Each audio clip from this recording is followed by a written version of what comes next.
Assalamualaikum warahmatullahi wabarakatuh. Perkenalkan, nama saya Dini Nurfadilah dengan NIM 2101970.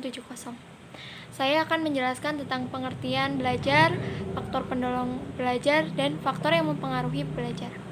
Yang pertama, pengertian belajar.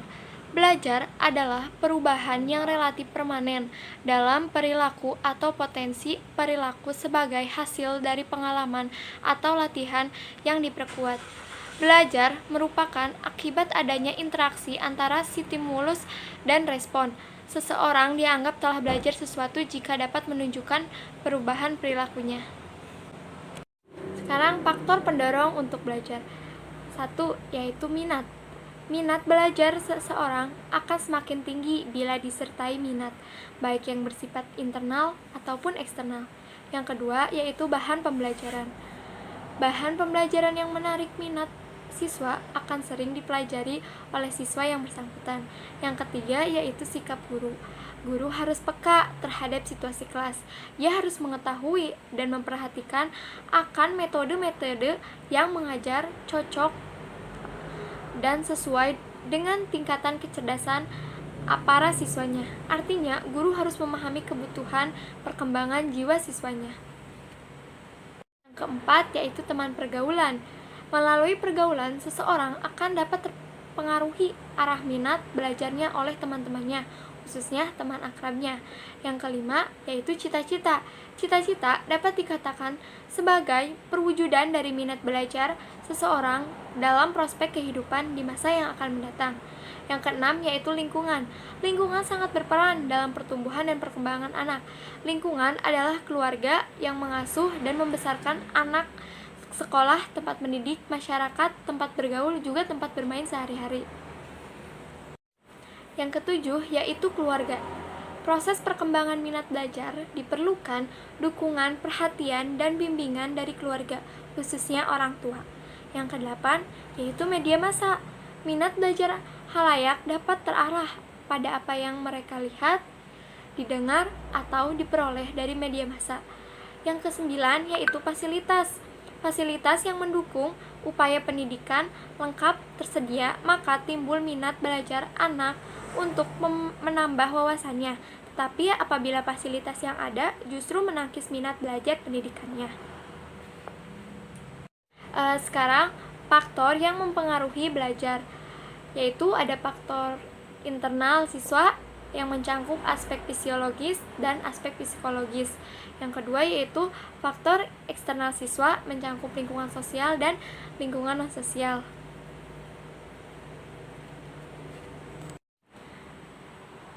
Faktor internal yaitu aspek fisiologis.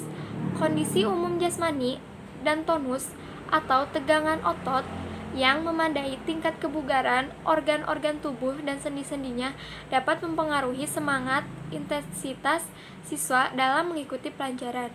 Yang kedua, aspek psikologis mencangkup inteligensi siswa, sikap siswa, bakat siswa, minat, dan motivasi siswa. Faktor eksternal yaitu lingkungan sosial. Lingkungan sosial yaitu keluarga, guru, masyarakat, dan juga teman. Sekarang lingkungan non-sosial yaitu rumah, sekolah, peralatan, dan juga alam. Terima kasih. Perkenalkan, nama saya Sabita Mutmainah dengan NIM 2103074. Di sini saya akan menjelaskan mengenai konsep pembelajaran. Nah, apa itu pembelajaran? Pengertian pembelajaran itu terbagi menjadi dua, yaitu secara umum dan menurut para ahli. Secara umum, pembelajaran adalah suatu proses interaksi antara peserta didik atau yang biasa kita sebut sebagai siswa dengan pendidik atau guru, dan sumber belajar pada suatu lingkungan belajar yang meliputi guru dan siswa yang di situ saling bertukar informasi. Sedangkan menurut para ahli seperti Geichner itu menjelaskan bahwasannya pembelajaran adalah seperangkat peristiwa eksternal yang di situ dirancang untuk mendukung beberapa proses belajar yang bersifat internal. Lalu menurut Monif Chatib juga menjelaskan bahwasannya pembelajaran adalah suatu proses transfer ilmu dua arah, yaitu antara guru yang di situ sebagai pemberi informasi dan siswa sebagai penerima informasi. Dan menurut Warista di situ juga menjelaskan pembelajaran merupakan suatu usaha yang membuat peserta didik belajar atau suatu kegiatan membelajarkan peserta didik. Nah, lalu apa tujuan dari diadakannya suatu pembelajaran? Nah, tujuannya yaitu tercapainya suatu perubahan perilaku atau kompetensi pada siswa setelah mengikuti kegiatan pembelajaran serta tercapainya sebuah perubahan perilaku pada siswa setelah siswa mengikuti kegiatan pembelajaran. Nah, lalu apa sih manfaat dari diadakannya tujuan pembelajaran? Nah, menurut Nana Chaudhry menjelaskan atau mengidentifikasikan adanya 4 manfaat dari tujuan diadakannya pembelajaran tersebut, yaitu pertama, memudahkannya dalam mengomunikasikan suatu kegiatan belajar mengajar kepada siswa sehingga siswa dapat melakukan suatu perbuatan belajarnya melalui tahap atau secara lebih mandiri. Kedua, memudahkannya guru dalam memilih dan menyusun bahan ajar. Ketiga, membantu atau memudahkan guru dalam menentukan belajar dan media pembelajarannya. Dan yang terakhir, keempat, adalah memudahkannya guru dalam mengadakan suatu penilaian. Nah, oleh sebab itu, tujuan pembelajaran ini sangatlah penting bagi suatu pendidikan dan tidak bisa dibuat oleh sembarangan. Perkenalkan, nama saya Regina Putri dengan NIM 2102352.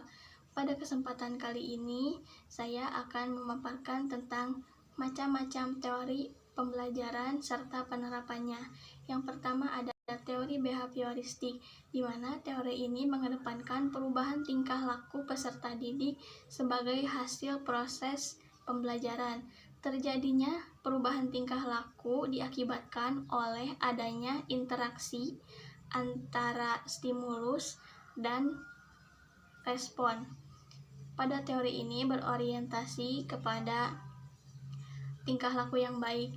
Agar perilaku yang baik atau yang diinginkan menjadi kebiasaan, maka diperlukan penggunaan, pengulangan, serta pelatihan. Teori pembelajaran yang kedua yaitu teori pembelajaran kognitif, merupakan kemampuan intelektual yang terdiri dari pengetahuan, analisis, penerapan, hingga evaluasi. Proses pembelajaran akan berjalan dengan baik apabila materi pelajaran yang diberikan secara berkesinambungan dan beradaptasi dengan tepat dengan struktur kognitif yang telah dimiliki siswa. Pembelajaran yang ketiga adalah teori pembelajaran humanistik. Teori pembelajaran humanistik adalah teori pembelajaran yang memanusiakan manusia, di mana pada teori ini proses pembelajaran dipusatkan kepada pribadi seseorang.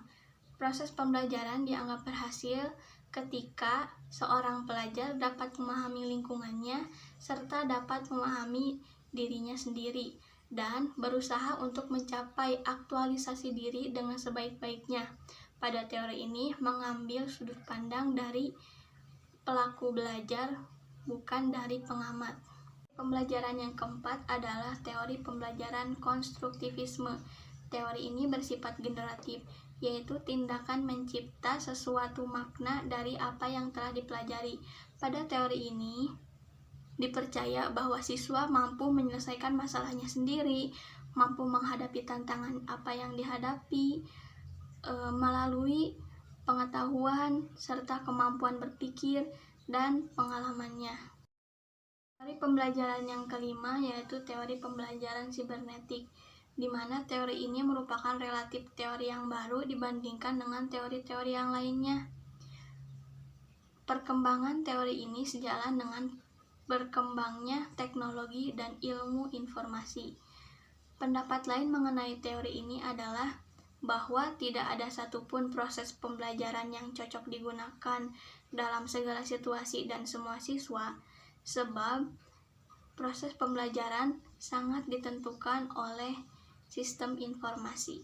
Sekian dari saya, pemaparan mengenai macam-macam teori pembelajaran selanjutnya akan dipaparkan oleh Kireina.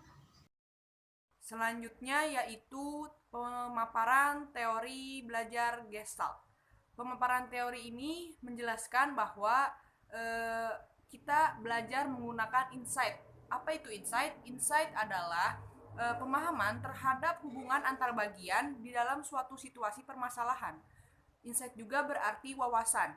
Jadi ketika metode pembelajaran ini dikembangkan, kita dapat memperluas lagi wawasan kita.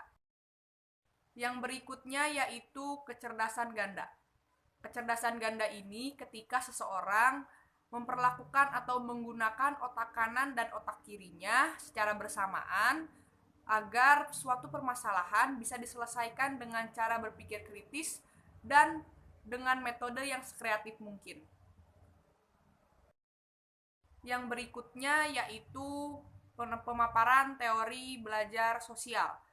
Yang dikatakan dari teori ini ketika setiap perbuatan yang kita lakukan itu pasti ada timbal baliknya. Pasti ada atau akan terjadi kepada diri kita sendiri.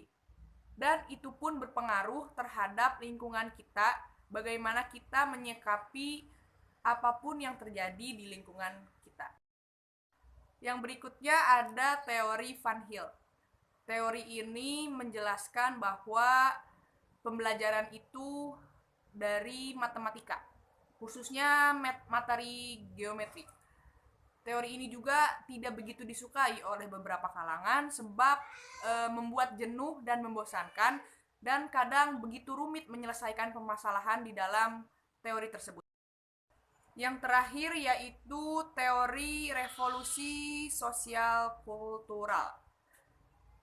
Teori ini menjelaskan bahwa pembelajaran itu dibarengi atau didampingi oleh kebudayaan, interaksi sosial, dan apapun yang kita lakukan di lingkungan kita bisa berdampak baik atau buruk terhadap diri kita sendiri.